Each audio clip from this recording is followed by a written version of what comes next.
नमस्कार, मैं सुरेश कुमार टीजीटीएस एसटी दिल्ली।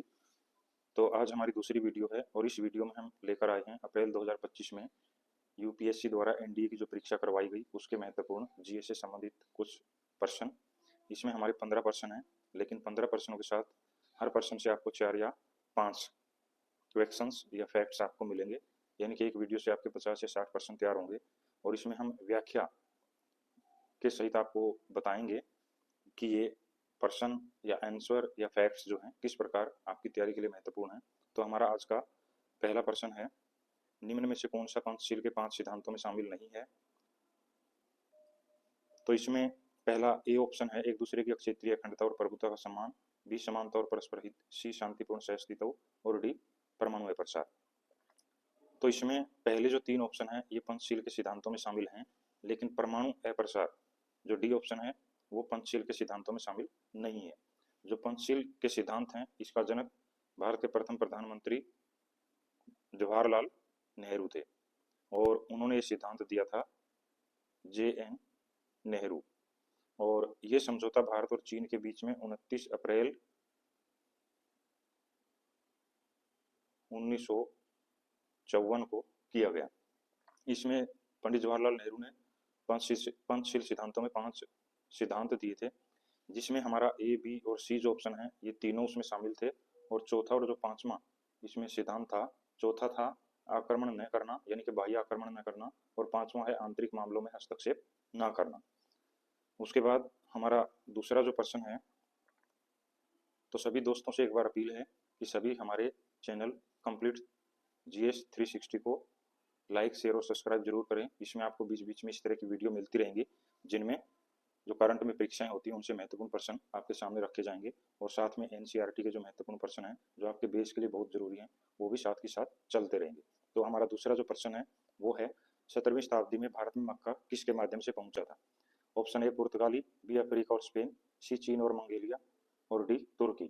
तो इसका सही आंसर है पुर्तगाली। पुर्तगाली जो है 17वीं शताब्दी में भारत में मक्का लेकर आए थे, मक्का की फसल।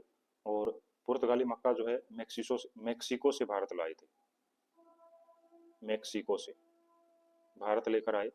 और इसके साथ ही पुर्तगाली भारत में और भी कई चीजें लेकर आए, जिनमें से कुछ महत्वपूर्ण हैं, मिर्च, टमाटर, काजू, मक्का और तंबाकू। ये फसलें जो हैं पुर्तगाली लैटिन अमेरिकी देशों से भारत लेकर आए थे और भारतीयों को इनसे अवगत करवाया। प्रश्न नंबर 3 है, प्राचीन भारत में किस महाजनपद में समूह शासन था। तो ये भी एनडीए में पूछा गया प्रश्न है। ऑप्शन है वज्जी, कौशल, गांधार, मगध। ये सभी प्राचीन भारत में महाजनपद थे। तो इनमें से हमारा जो राइट आंसर है वो वज्जी है। वज्जी में समूह शासन था जिसमें राजा का चुनाव होता था और एक परिषद के द्वारा प्रशासन चलाया जाता था। वज्जी जो महाजनपद है इसकी राजधानी वैशाली थी। इनकी राजधानी भी पूछी जाती है। जो कौशल महाजनपद है इसकी राजधानी श्रावस्ती। गांधार तक्षशिला जो उत्तर पश्चिम में महत्वपूर्ण था। और मगध सबसे शक्तिशाली महाजनपद था ये और इसकी राजधानी गिरिव्रज जो बाद में राजगृह या पाटलिपुत्र के नाम से जानी गई। उसके बाद हमारा चौथा प्रश्न है, संविधान का 73वां संविधान संशोधन किससे संबंधित किया गया। तो इसका ऑप्शन है नगरपालिका, बी पंचायत, सी भाषाई अल्पसंख्यक और डी झारखंड का गठन। तो 73वां संविधान संशोधन जो है वो पंचायत से संबंधित है। और बाकी ऑप्शन को हम देखते हैं। जो नगरपालिका है इससे संबंधित 74वां संविधान संशोधन किया गया। भाषाई जो अल्पसंख्यक हैं इनसे संबंधित जो संविधान संशोधन है वो 7वां था और 1956 में किया गया था। और झारखंड का जो गठन है नए राज्य के रूप में ये 15 नवंबर 2000 को झारखंड नामक नए राज्य का गठन किया गया। उसके बाद अगला हमारा प्रश्न है, हड़प्पाई मोहरों के निर्माण में किस सामग्री का उपयोग किया गया। इसके ऑप्शन हैं ए बलुआ पत्थर, बी लाजवंत मणि, सी जैस्पर, डी सेल खड़ी। तो इसका जो हमारा राइट आंसर है वो है सेल खड़ी। हड़प्पाई जो मोहरें होती थी उनका निर्माण सेल खड़ी नामक पत्थर से किया जाता था, और जो हड़प्पाई मोहर होती थी वो चौकोर होती थी, वर्गाकार आकार में चौकोर। और सबसे ज्यादा जो मोहरें हैं हड़प्पा की वो मोहनजोदड़ो से मिली, 500 के लगभग मोहरें मिली हैं। और हड़प्पाई मोहरों पर जो है जो आकृतियां या चित्र बने हुए हैं उनमें पीपल, बिना कुबड़ वाला बैल और एक श्रृंगी पशु, इनकी आकृतियां इनके ऊपर बनी हुई थी। अगला हमारा प्रश्न है, सभी दोस्तों से एक बार अपील है कि इसी तरह की शानदार वीडियो प्राप्त करने के लिए आप हमारे चैनल कंप्लीट जीएस 360 को लाइक शेयर सब्सक्राइब जरूर करें। इसमें आपको बीच बीच में इस तरह की वीडियोस मिलती रहेंगी, और जो करंट में परीक्षाएं हैं उनसे संबंधित हम प्रश्न आपके सामने लेकर आएंगे, जो प्रश्न रिपीट हो सकते हैं, क्योंकि जीएस और जीके में कुछ प्रश्न जो हैं बार बार परीक्षाओं में रिपीट होते रहते हैं। साथ ही शानदार व्याख्या आपको प्रस्तुत की जाएगी, और व्याख्या से आपके संबंधित प्रश्न के बारे में जो भी डाउट्स हैं वो क्लियर होंगे, और साथ ही आपको एक प्रश्न से कम 3 या 4 प्रश्न तैयार होंगे।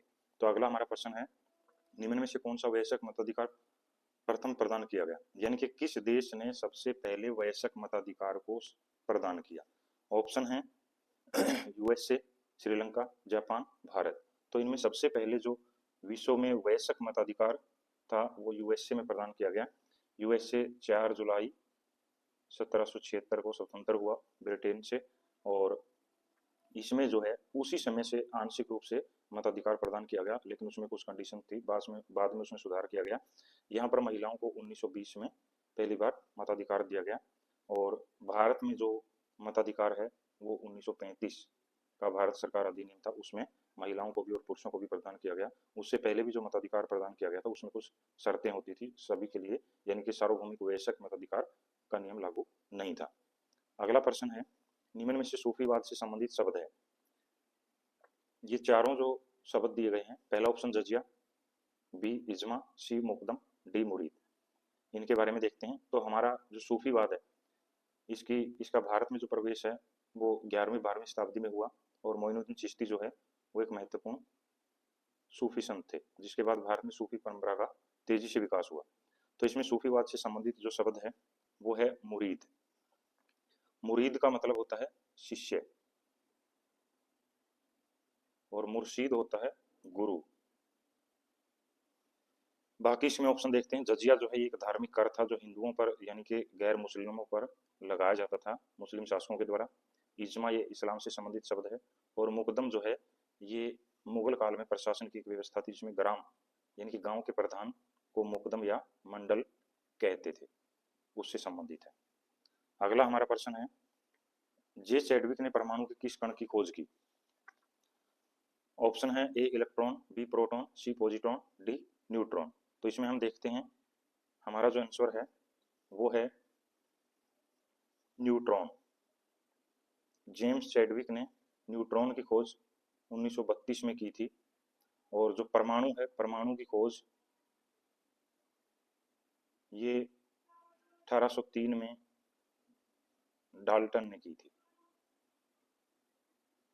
बाकी ऑप्शन देखते हैं। इलेक्ट्रॉन की खोज जे थॉमसन 1897 और प्रोटॉन रदरफोर्ड 1911 में, और पॉजिट्रॉन कार्ल डेविड एंडरसन 1932 में।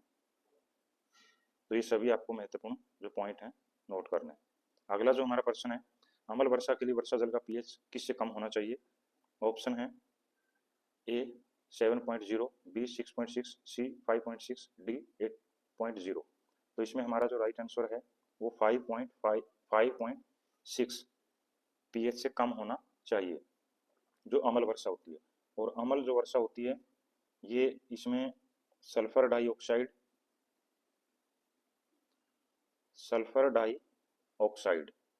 और नाइट्रोजन ऑक्साइड का मिश्रण होता है जो इसको अम्लीय बनाता है, और ये काफ़ी फसलों और जो एनवायरनमेंट है और जो हमारे धरोहर है उनके लिए काफ़ी, जो प्राचीन इमारतें हैं उनके लिए काफ़ी नुकसानदायक होती है। अगला प्रश्न है, पूर्वी घाट का सबसे ऊंचा शिखर महेंद्रगिरी किस राज्य में है? ऑप्शन है ए आंध्र प्रदेश, बी ओडिशा, सी तेलंगाना, डी तमिलनाडु। तो इसका हमारा जो राइट आंसर है वो ओडिशा है। और ओडिशा में महेंद्रगिरी पर्वत जो है ये पूर्वी घाट का सबसे ऊंचा पर्वत है। इसकी ऊंचाई 1501 मीटर है और ये उड़ीसा के गजपति जिले में है, गजपति जिले में स्थित है। अगला प्रश्न है, निम्न में से कौन सा गुजरात का तेल क्षेत्र नहीं है? ऑप्शन ए अंकलेश्वर, बी कोसाबा, सी महसाणा और डी मरान। तो इसमें अगर हम देखेंगे अंकलेश्वर भी है, कोसाबा भी है, महसाणा भी है, लेकिन पूछा नहीं है तो मरान इसमें नहीं है। मरान का संबंध तेल शोधन या तेल उत्पादन से नहीं है, ये कहावत है। अगला प्रश्न है, भारत की किस नृत्य शैली को यूनेस्को ने अमूर्त सांस्कृतिक धरोहर में शामिल किया है? तो इसके ऑप्शन है ए कथकली, बी गरबा, सी भांगड़ा, डी ओडिसी। तो इसमें हमारा जो राइट आंसर है ये ऑप्शन आगे पीछे हैं, लेकिन आपको जो इसका राइट आंसर है वो है बी गरबा, जिसका संबंध गुजरात से है। इसको यूनेस्को ने भारत की अमूर्त सांस्कृतिक धरोहर में शामिल किया है। भांगड़ा का संबंध पंजाब, कथकली केरल और ओडिसी उड़ीसा से है। और UNESCO United Nations Education Social and Cultural Organisation है जो सांस्कृतिक से संबंधित स्थानों को यह दर्जा प्रदान करता है। हमारा अगला प्रश्न है 13वां, ब्रिटिश ईस्ट इंडिया कंपनी ने 1611 में किस स्थान पर फैक्ट्री स्थापित की? तो इसके हमारे ऑप्शन हैं ए मद्रास, बी मसूलीपट्टनम, सी बम्बई, डी बालासोर। तो इसमें हमारा जो राइट आंसर है वो बी है मसूलीपट्टनम। यहाँ पर फैक्ट्री जो है 1611 में आंध्र प्रदेश में स्थापित की गई थी। 1611 में जो मद्रास है यहाँ पर अंग्रेजों ने 1639 में इसकी स्थापना की। और बम्बई जो है ये 1661 में अंग्रेजों को पुर्तगाल की राजकुमारी से विवाह के रूप में, वहाँ के राजकुमार का विवाह हुआ, उसे दहेज के रूप में पुर्तगालियों से प्राप्त हुआ। और 1668 में अपना मुख्यालय जो है उन्होंने सूरत से बम्बई स्थापित किया। बालासोर उड़ीसा में है और यहाँ पर 1633 में फैक्ट्री स्थापित की गई। अगला प्रश्न है, किसे भारत के राष्ट्रीय खाद्य सुरक्षा मिशन में वाणिज्यिक फसल में शामिल नहीं किया गया है? भारत का जो राष्ट्रीय खाद्य सुरक्षा मिशन है उसमें कुछ वाणिज्यिक फसलें शामिल हैं, तो इनमें से कौन सी ऐसी फसल है जो उसमें शामिल नहीं है? ऑप्शन ए कपास, बी जूट, सी गन्ना, डी कॉफी। तो इनमें से कौन सी नहीं है वो हमें बताना है। तो इसका राइट आंसर है कॉफी। कॉफी राष्ट्रीय खाद्य सुरक्षा मिशन में वाणिज्यिक फसलों में शामिल नहीं है। कपास भी है, जूट भी है, गन्ना भी है। जूट को गोल्डन फाइबर या सुनहरा रेशा भी कहा जाता है। अगला प्रश्न है 15वां और अंतिम प्रश्न। तो एक बार फिर सभी दोस्तों से अनुरोध है कि आप हमारे चैनल कंप्लीट जीएस 360 को लाइक, शेयर, सब्सक्राइब जरूर करें ताकि आपको समय समय पर इसका नोटिफिकेशन मिलता रहे। इस तरह की शानदार वीडियो आपको मिलती रहेंगी और आप लगातार इस तरह की वीडियोस और प्रश्न करेंगे तो आपका बेसिक जो नॉलेज है यानी कि जीएस में आपकी जो एबिलिटी है वो बहुत अच्छी होगी, क्योंकि जीएस का कोई दायरा नहीं है और ये जितना आप रिपीट करते हैं उसी से बढ़ता है और साथ ही जितना आप प्रैक्टिस करते हैं उससे इंक्रीज होता है। तो इसमें हर पर्सन में आपके 2-4 फैक्ट जो हैं जरूर क्लियर होते हैं। तो सभी से अनुरोध है कि आप चैनल को लाइक, सब्सक्राइब, शेयर जरूर करें। तो अब हमारा 15वां और अंतिम प्रश्न है आज की वीडियो का और ये है, ब्रिटिश भारत में किस अधिनियम द्वारा कलकत्ता में उच्चतम न्यायालय की स्थापना करने का उपबंध किया गया? यानी कि ब्रिटिश भारत में अंग्रेजों के शासनकाल में भारत में पहली बार कलकत्ता में उच्चतम न्यायालय सुप्रीम कोर्ट स्थापित किया गया, तो किस एक्ट के अधीन किया गया था? ये भी प्रश्न जो है एनडीए की परीक्षा अप्रैल 2025 में पूछा गया है। तो ऑप्शन ए 1773 का रेगुलेटिंग एक्ट, बी 1793 का चार्टर एक्ट, सी 1813 का चार्टर एक्ट और डी 1858 का भारत सरकार अधिनियम। तो इसमें पहला जो ऑप्शन है वो हमारा राइट आंसर है। 1773 के रेगुलेटिंग एक्ट में ही भारत में पहली बार अंग्रेजों ने कलकत्ता में उच्चतम न्यायालय सुप्रीम कोर्ट की स्थापना की। इस समय वारेन हेस्टिगंस जो है वो गवर्नर थे, वारेन हेस्टिगंस, उन्होंने इसकी स्थापना की थी। और उसके बाद दूसरा जो ऑप्शन है 1793 का चार्टर एक्ट, इस एक्ट के द्वारा ब्रिटिश ईस्ट इंडिया कंपनी के व्यापारिक एकाधिकार 20 वर्ष के लिए इंग्लैंड की सरकार के द्वारा बढ़ा दिए गए। सी ऑप्शन है 1813 का चार्टर एक्ट। ये 1813 में पारित किया गया और इसमें ईस्ट इंडिया कंपनी के जो व्यापारिक एकाधिकार थे वो समाप्त कर दिए, उसका व्यापार करने का एकाधिकार समाप्त किया गया। और जो डी ऑप्शन है 1858 का भारत सरकार अधिनियम, इस अधिनियम को पारित किया गया 1857 के विद्रोह के बाद, और इस अधिनियम के द्वारा भारत में कंपनी के शासन को समाप्त कर दिया गया और भारत का प्रशासन जो है सीधे इंग्लैंड की महारानी के अधीन चला गया। और भारत में जो गवर्नर जनरल था उसको वायसराय बनाया गया इसी एक्ट में, और उस समय जो लॉर्ड कैनिंग थे वो भारत के प्रथम वायसराय बने थे। तो ये थे हमारे प्रश्न। धन्यवाद।